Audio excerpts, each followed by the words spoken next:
Carta aos Hebreus, capítulo 12, dos versos 1 ao versículo 3.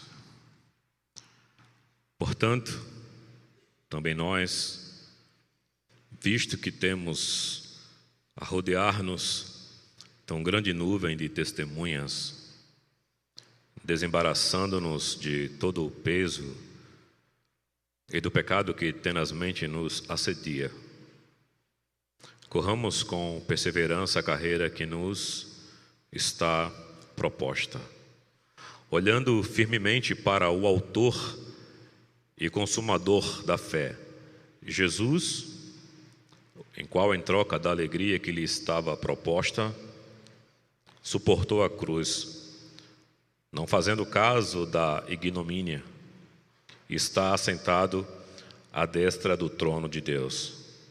Considerai, pois, atentamente, aquele que suportou tamanha oposição dos pecadores contra si mesmo, para que não vos fatigueis, desmaiando em vossa alma.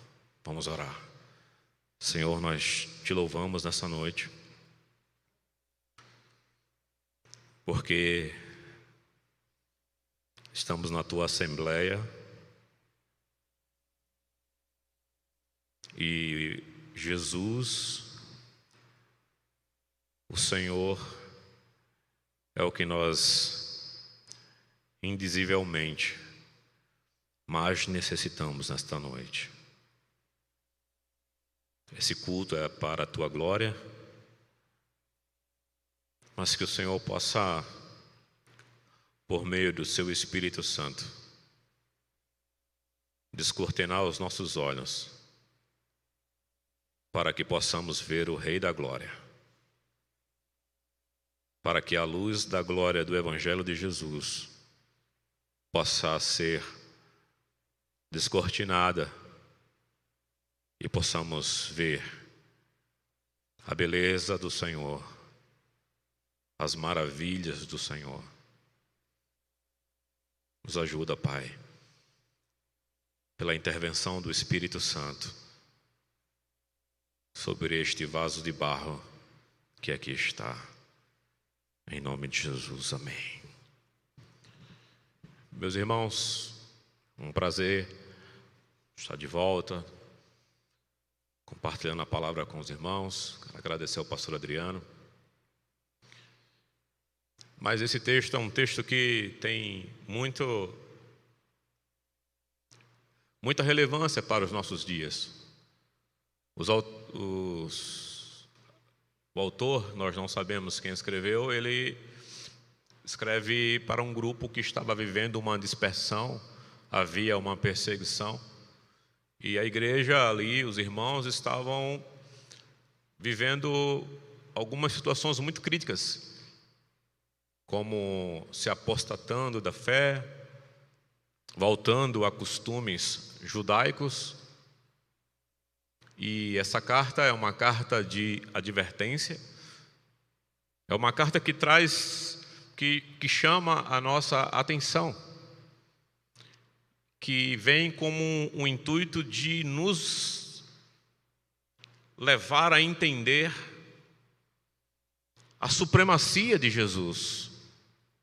Desde o primeiro capítulo até o último capítulo, que é o capítulo 13, o autor aos Hebreus, ele vai enfatizar quão grande é o Senhor.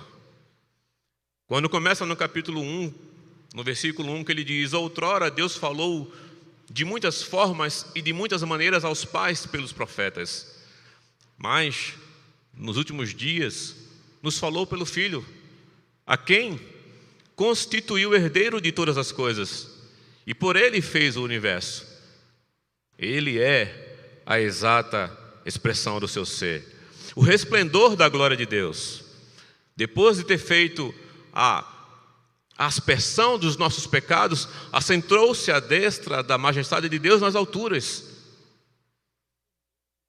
Então ele vai colocando Jesus como, olha, Deus falou de muitas formas e muitas maneiras. Deus falou através dos profetas, Deus falou através dos patriarcas, Deus falou de forma maravilhosa através dos eventos do Velho Testamento, através das nuvens, Deus falou através do Mar Vermelho. Deus falou, mas agora, Deus agora só tem apenas uma fala. Deus agora apenas tem uma única revelação. Nos falou no seu Filho. E esse Filho, ele foi constituído herdeiro de todas as coisas.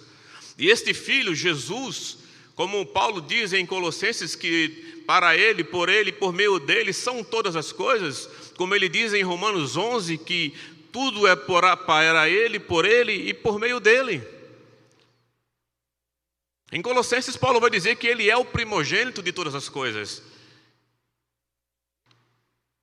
Que Ele é Jesus é a ideia central da carta aos Hebreus, é enaltecer a pessoa de Cristo.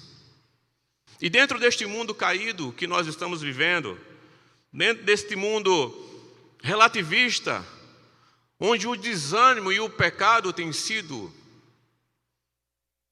forte no nosso meio, no capítulo 12 ele começa com uma declaração muito importante. Portanto, também nós, veja no versículo 1 do capítulo 12, visto que temos a rodear-nos tão grande nuvem de testemunhas, desembaraçando de todo o peso do pecado que tem nas mentes, nos assedia, corramos com perseverança a carreira que nos está proposta. O autor dos Hebreus está usando uma linguagem metafórica, e eu preciso trazer a igreja para esta realidade como se fosse um jogo olímpico. Os gregos e os romanos, eles sabiam o que o autor estava escrevendo. É como se ele estivesse indo para uma arena, e dentro desta arena havia jogos de competição. Era comum os autores bíblicos, Paulo usava, combati o bom combate, completei a carreira, guardei a fé. Então, essas linguagens de combate, de correr atrás do prêmio, de uma coroa incorruptível, faz parte dessas metáforas de atletas, de lutadores que estavam combatendo pela fé cristã. E nesse versículo 1 nós vemos pelo menos 3 pontos importantes. O primeiro, eu vou começar de trás para frente, para que nós possamos compreender. É que no finalzinho do verso 1 diz: corramos a carreira que nos está proposta. Nós devemos saber que há uma carreira que nós devemos correr, que nós devemos percorrer. Existe uma pista de atletismo que o crente precisa percorrer, e nós não podemos nos livrar desta pista de atletismo. Nós precisamos correr a carreira que nos está proposta. Mas é interessante que esse capítulo 12, ele é uma continuidade indubitável do capítulo 11. Não há dúvidas que o capítulo 11, ele vem seguindo essa mesma ideia. Por quê? Porque no capítulo 11, ele vai se referir aos heróis da fé. Ele vai falar daqueles que lutaram pela fé. Pelo menos 16 personagens são citados: Abraão, Isaac, Moisés, Jacó, José,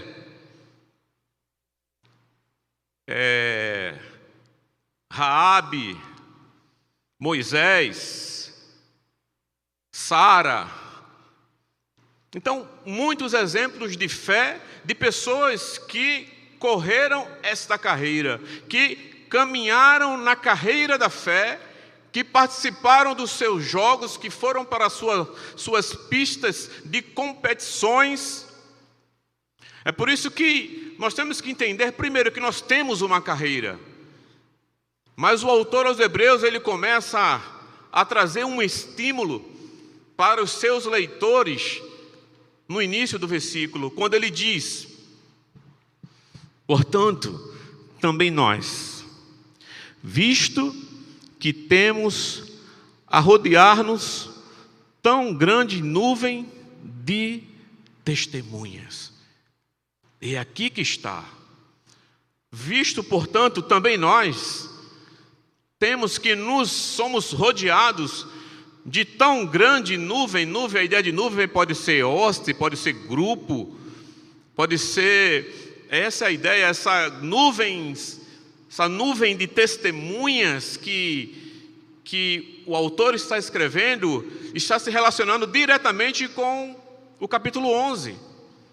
Então, de modo atingível, digamos assim, de modo mais prático, o autor aos Hebreus está dizendo: olha, nós estamos rodeados de exemplos de homens como Davi, como Raabe, que são testemunhas, são heróis da fé. Só que eles não estão como espectadores. A ideia de sermos rodeados de tão grandes nuvens de testemunhas não é que eles estão olhando para nós, mas é que nós temos para onde olhar. Nós temos exemplos que faz com que nós possamos completar a carreira da vida cristã. Então nós podemos, na nossa vida, quando meditamos na vida destes patriarcas, profetas, reis, nós podemos entender que eles foram testemunhas. E esta palavra testemunha, ela é muito importante nesse texto, porque testemunha aqui é mártir. Nós somos rodeados de uma nuvem, de um grupo de pessoas que foram martirizadas por causa da sua fé. Porque pelo menos em 20 citações no capítulo 11, pela fé, pela fé, pela fé. E por causa desta fé, eles foram testemunhas, mártir, morreram, subjugaram tronos, venceram reis, fecharam bocas de leões. Mas não é só glória. Dentro desta carreira da vida cristã, existe o obstáculo, que está no próprio verso 1, que a gente precisa, desembaraçando-nos de todo o peso e do pecado que tenazmente nos assedia. Dentro da carreira cristã, quando nós largamos, quando Deus nos chamou, seu chamado eficaz, quando o Senhor nos chamou para caminhar com Ele, para corrermos esta carreira, essa carreira tem obstáculos. E pelo menos 2 obstáculos descritos neste verso 1: o peso e o pecado. O peso, não tem algo claro sobre o que seria este peso que estava impedindo a caminhada, que faz com que embarace a nossa vida. Mas é muito claro que nós precisamos nos livrar de tudo aquilo que impede a nossa corrida. A religião, nosso ego, aquilo que a gente até não julga como pecado, aquilo que muitas vezes nós nem denominamos como pecado. Falava com um grupo de amigos ontem, nós no Brasil só temos 3 pecados no Brasil: o pecado de ordem sexual, o pecado de ordem de bebedice e o pecado de ordem de desvio de dinheiro.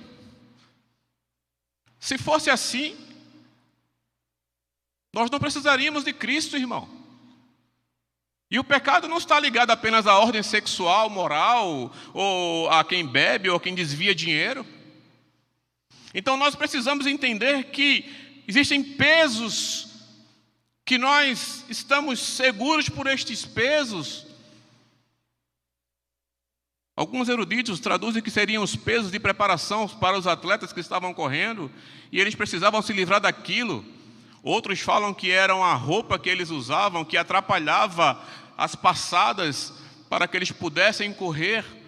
Mas tudo muito subjetivo, não existe uma clareza sobre isto. Mas uma coisa é certa, nós precisamos buscar ao Senhor para compreender que tipo de peso lícito, porque peso não é pecado.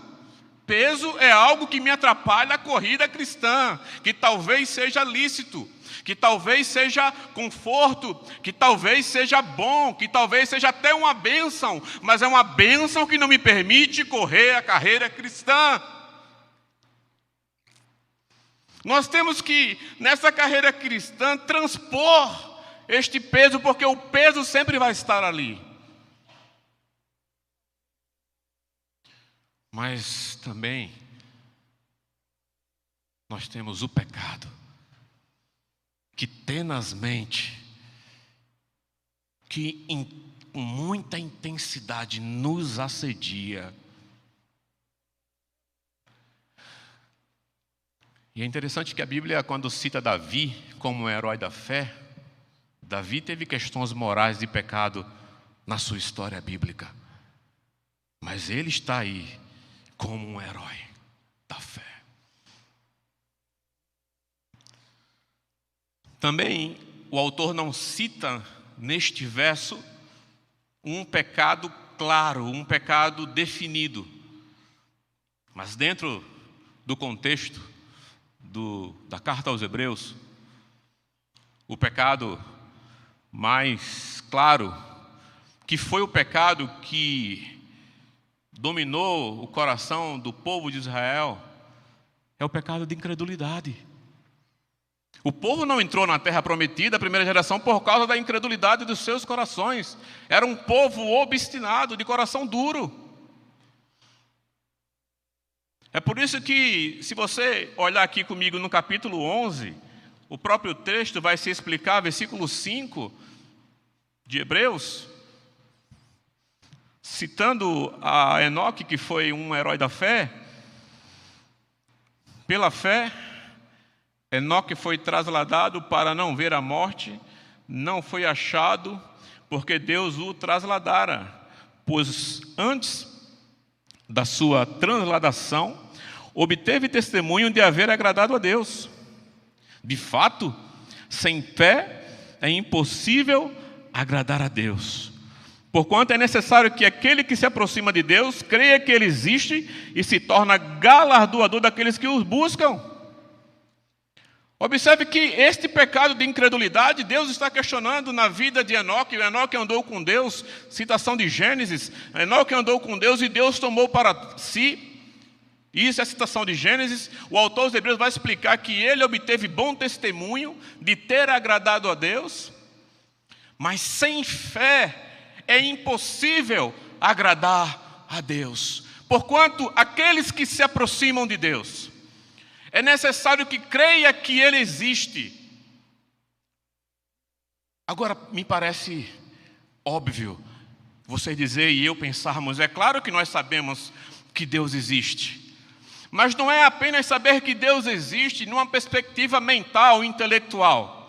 Mas é saber que Deus existe numa experiência devocional e transformadora. É saber que Deus existe e quando nós sabemos que Deus existe, há resultados, que foi o resultado pelo qual Enoque fora chamado, Enoque fora trasladado. É quando nós andamos com Deus ao ponto que Deus nos arrebate para Ele mesmo. É o ponto de Deus ter um testemunho. A incredulidade, o pecado de incredulidade, pode nos levar sim, aí sim.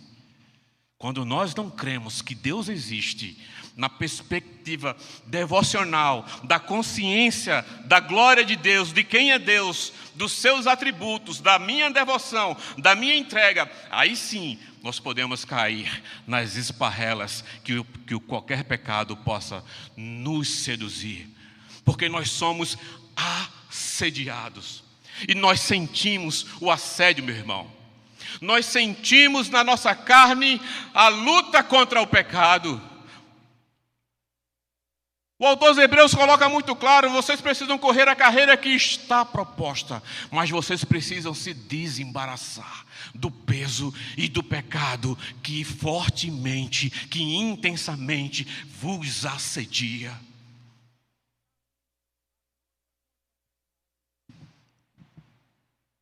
Nós precisamos considerar que há pesos em nossa vida e pecado.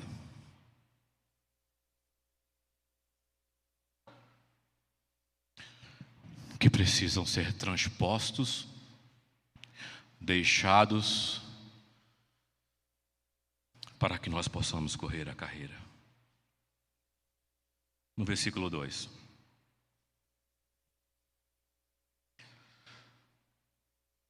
Olhando firmemente para o autor e consumador da fé. A minha pergunta é: como eu posso correr essa carreira com esta perseverança? O que me faz, o que deve fazer com que eu e você deixemos o peso e o pecado e sermos perseverantes na carreira da vida? Ele vai explicar no versículo 2. Primeiro, olhando para Jesus. Meus irmãos, eu lhes disse que a ideia, eu amo esta carta, porque o autor aos Hebreus, ele, por um lado, ele nos apresentou uma gama de nuvens de testemunhas, mas são nuvens de testemunhas de mártires como eu e você. Mas agora ele vai dizer assim: olhando para Jesus. Apocalipse, capítulo 1, versículo 5 diz que Jesus, ele é a fiel testemunha. Apocalipse 3:14 diz que ele é a fiel e verdadeira testemunha. Eu vou repetir porque eu acho que a igreja não entendeu. Apocalipse capítulo 1, verso 5 diz que ele é a fiel testemunha. Não houve nenhum predicado sobre isso para os heróis da fé. Em Apocalipse 3:14 diz que ele é a fiel e verdadeira testemunha, porque ele é o único que foi fiel ao Pai em tudo, e ele foi o nosso mártir supremo, o nosso mártir maior, a fiel testemunha, a verdadeira testemunha, impecável, incorruptível, sem mácula. É por isso que no capítulo 7 do livro de Hebreus, a partir dos versos 20, ele vai dizer assim: ora, nos convinha um sumo sacerdote assim como este, falando de Jesus, santo, inculpável, separado dos pecadores e feito mais alto do que os céus. Jesus é aquele que penetrou os céus dos céus. O autor aos Hebreus está colocando Jesus em uma posição que para ele o céu era o limite. E ele está dizendo que Jesus nos convinha um sumo sacerdote como este, ao caráter deste, santo, inculpável, que não tem mácula, separado dos pecadores, não tem unidade com o pecado, e que foi feito mais alto do que os céus. Ah, meus irmãos, nós precisamos entender que Jesus é grande. eu fiz umas anotações que eu não consegui decorar sobre todos os capítulos, até o capítulo 13 de quem é Jesus. No capítulo 1, como eu já citei, Jesus é superior aos profetas. No capítulo 1, também, Jesus é superior aos anjos. No capítulo 2, Jesus é superior a Moisés. No capítulo 4, Jesus é superior a Arão. No capítulo 5, ele é o grande sumo sacerdote. No capítulo 7, o sacerdote superior a Melquisedeque. No capítulo 7 continua, porque ele tem uma ordem superior. Ele tem uma aliança superior. No capítulo 8, ele é o santuário superior. No capítulo 9, ele é o sacrifício superior.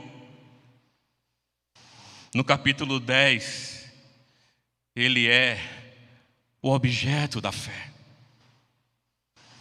No capítulo 11, ele é a veneração da fé.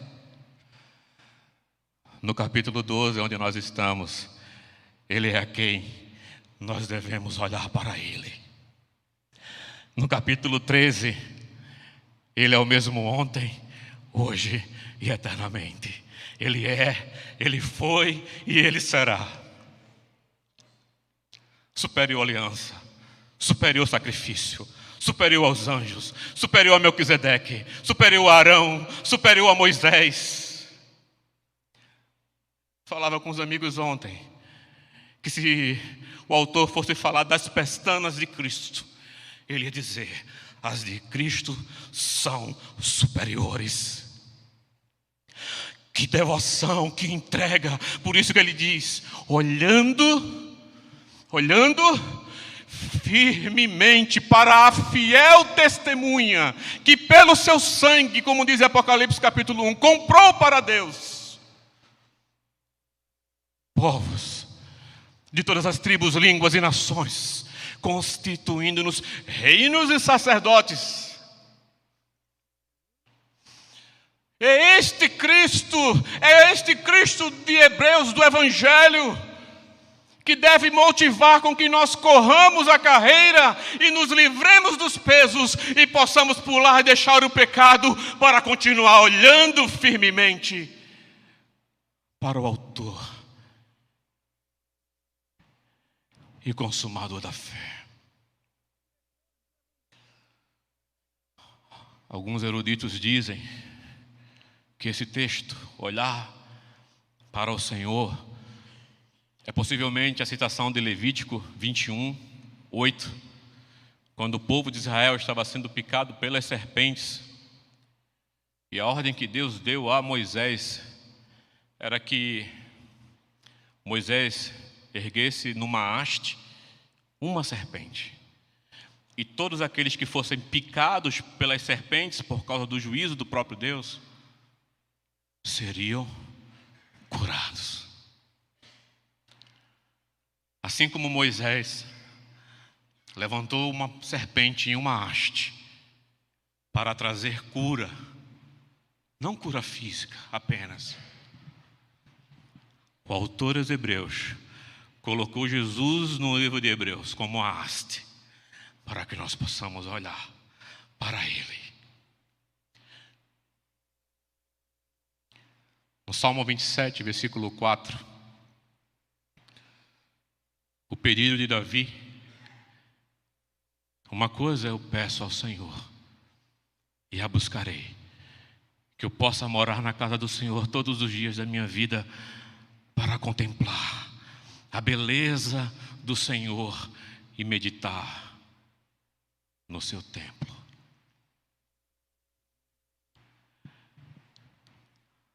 Este Cristo superior, ele fez algo. No versículo 1, no versículo 2, primeiro, nós temos que olhar para Jesus.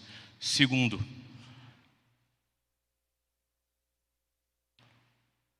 em troca da alegria que lhe estava proposta, suportou a cruz, não fazendo caso da ignomínia, e está sentado à destra do trono de Deus.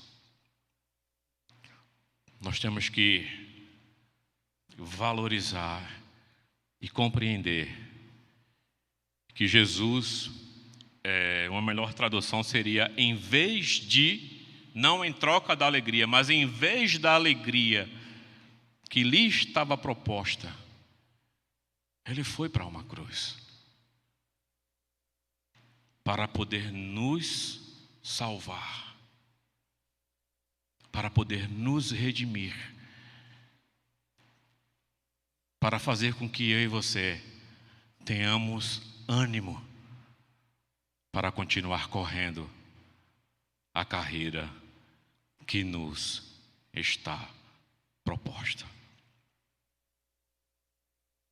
Versículo 3.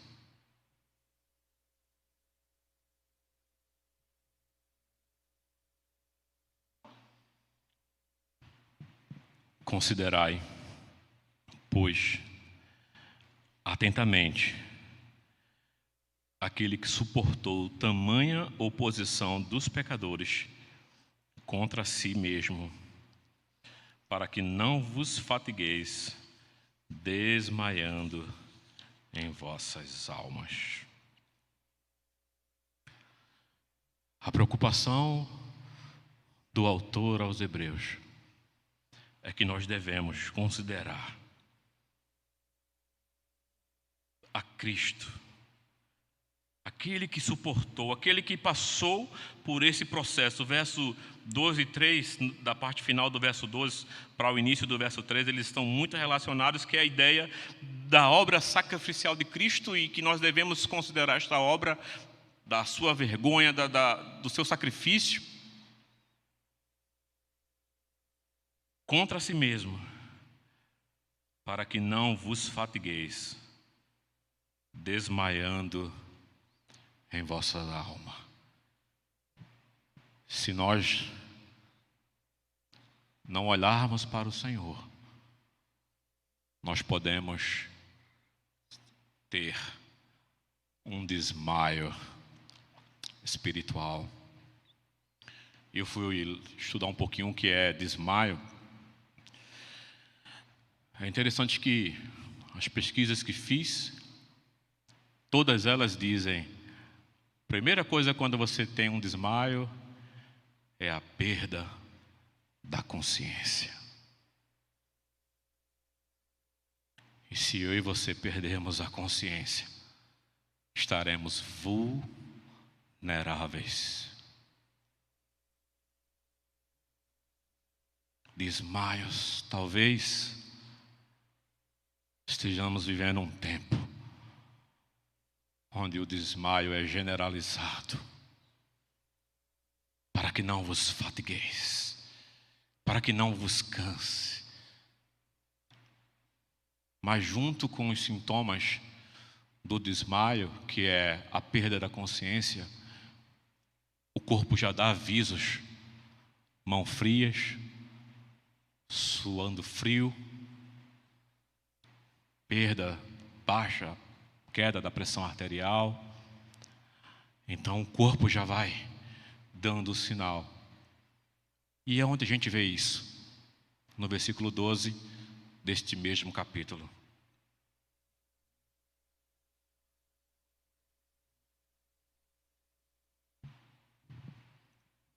Por isso,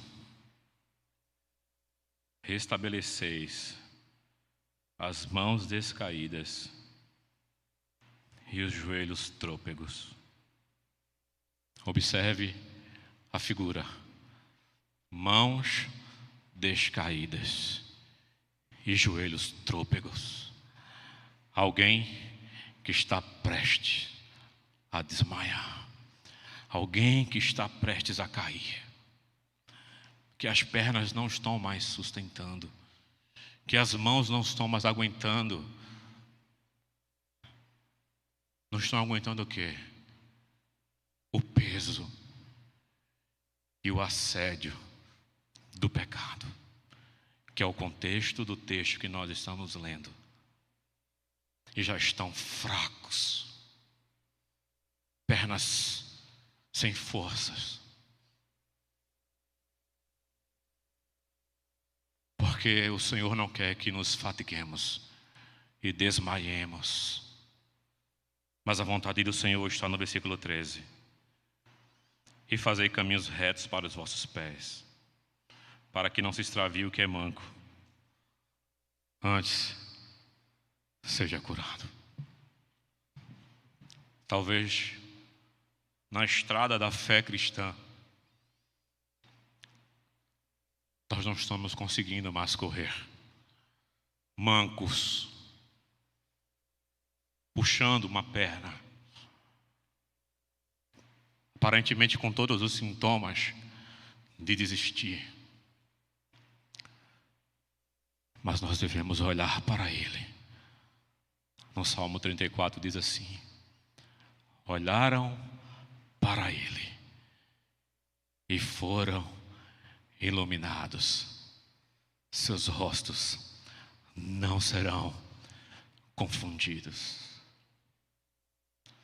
Olhar para Ele na perspectiva que é um olhar firme, não é um olhar vacilante, é olhar firmemente.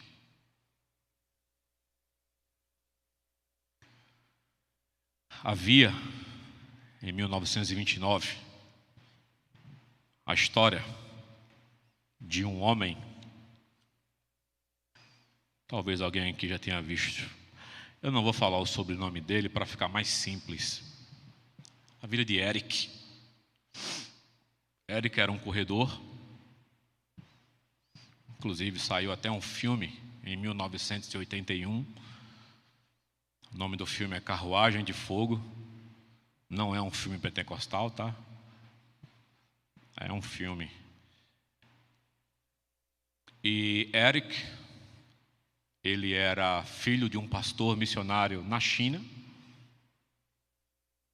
radicado na Inglaterra, e ele conseguiu ter bons resultados na escola, com alguns esportes, e surgiu a oportunidade de participar dos Jogos Olímpicos na França, em 1929.